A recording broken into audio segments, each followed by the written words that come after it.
आमची झालती भाऊ गाडी कॅन्सल. भाऊ म्हणत होता की चला घरी. मग कसे हे चालले होते घरी आणि मग फिरवायला आपल्याकडे कॅमेरा आहे दुसऱ्या दिवशीचा. मग काय रे भाऊ, आम्ही 6:30-7 वाजता आमचा सामान उतारत होते आणि मग काय 21-22 माणसं सोबत जेवण करायला लय मजा येत होतो भाऊ. मग पहा ना कसे बसले सगळेचे सगळे गोल गोल जेवण करायले, हाय की नाही.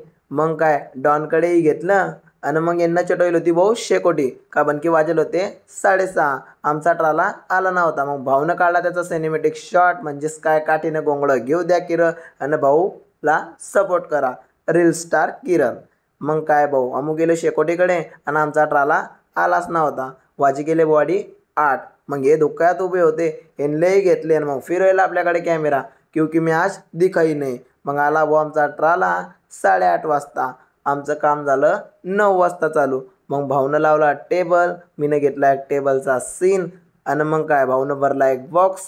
म्हणजेच काय आज होती गोठवडीची गाडी. मग बॉक्स होतं तुम्हाला माहीत आहे, याला काय म्हणता पन्नी पॅकिंग. भाऊ पाहत होता एनले. म्हणजेच काय हे तर त्यांच्या हातपायाची सफाई करत होते ना रे भाऊ. म्हणजेच काय साल्टे काढत होते ना, डायरेक्ट धबधब घसत होते ना पुरे हातपाय. मग कसं बेकारच काम आहे, घर को जाना आहे. मग हे हातपाय काही भरता नाही भाऊ, का बन की मी हे करतो. मग काय डायरेक्ट 100च्या स्पीडनं निघाले डायरेक्ट जोरात घरी. मग हमरटी घेतलं, कारखान्याचा आहे सीनही घेतला आपल्या ब्लॉगमध्ये. आणि मग काय सांगा तुम्ही कमेंटमध्ये की किती वाजता पोहोचले असतील घरी.